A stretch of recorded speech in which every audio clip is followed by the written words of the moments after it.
Alors, homme de Dieu, toujours dans le cadre des fêtes, je suis enfant de Dieu et j'ai des collègues musulmans qui m'invitent par exemple à la Tabaski. J'ai des amis qui m'invitent à des fêtes des générations. Est-ce qu'en tant qu'enfant de Dieu, je peux participer à de telles invitations? Mais tu peux participer, les textes sont clairs. Et voici ce que l'apôtre Paul dit. Il dit, je peux manger de tout, mais si ce que je mange peut choquer la foi de quelqu'un, je n'en mangerai pas. Ça veut dire que tu peux aller ils ont fait leur truc là. Toi, tu t'assois, tu sais que ce qu'ils ont immolé là, c'est de la merde. Les esprits auxquels ils immolent là, c'est de la merde. Parce que tu ne crois pas en leur fétiche, tu ne crois pas en tout ça. Mais la viande là est réelle. Et tu sais que celui qui est en toi est plus grand que celui qui est dans le monde. On t'invite, si tu veux manger, tu peux manger.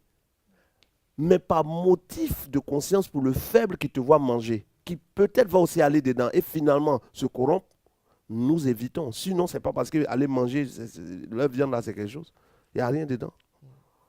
Nom de Dieu, Paul dit de ne pas manger de la viande sacrifiée aux idoles. Regardons le test. 1 Corinthiens 8. Regardons à partir du verset 1. Sacrifiés aux idoles, nous savons que nous avons tous la connaissance. La connaissance enfle, mais la charité édifie. Si quelqu'un croit savoir quelque chose, il n'a pas encore connu comme il faut connaître. Mais si quelqu'un aime Dieu, celui-là est connu de lui. Pour ce qui est donc de manger des viandes sacrifiées aux idoles, nous savons qu'il n'y a point d'idole. Il n'y a point d'idole.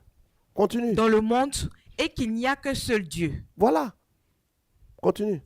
Car s'ils est des êtres qui sont appelés Dieu, soit dans le ciel, soit sur la terre, comme il existe réellement plusieurs dieux et plusieurs seigneurs, néanmoins pour nous, il n'y a qu'un seul Dieu, le Père, de qui viennent toutes choses et pour qui nous sommes, et un seul Seigneur, Jésus-Christ, par qui sont toutes choses et par qui nous sommes. Mais cette connaissance n'est pas chez tous. Quelques-uns, d'après la manière dont ils envisagent encore l'idole, mangent de ces viandes comme étant sacrifiées aux idoles et leur conscience, qui est faible, en est souillée. Voilà ce que j'expliquais de suite.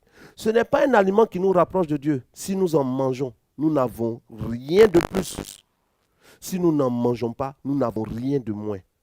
Prenez garde toutefois que votre liberté ne devienne pierre d'achoppement pour les faibles. Voilà ce que je viens d'expliquer. Donc, en fait, tu devais trouver un passage pour me contredire. Tu n'as fait que dire un passage qui justifie ce que je dis. Car si quelqu'un te voit, toi qui as de la connaissance, qui sait qu'idole, on s'en fout d'eux, assis à table dans un temple d'idole, là où on dit des idoles, celui qui est faible, sa conscience à lui qui est faible, ne le portera-t-elle pas à manger des viandes sacrifiées aux idoles, et ainsi le faible péririra par ta connaissance.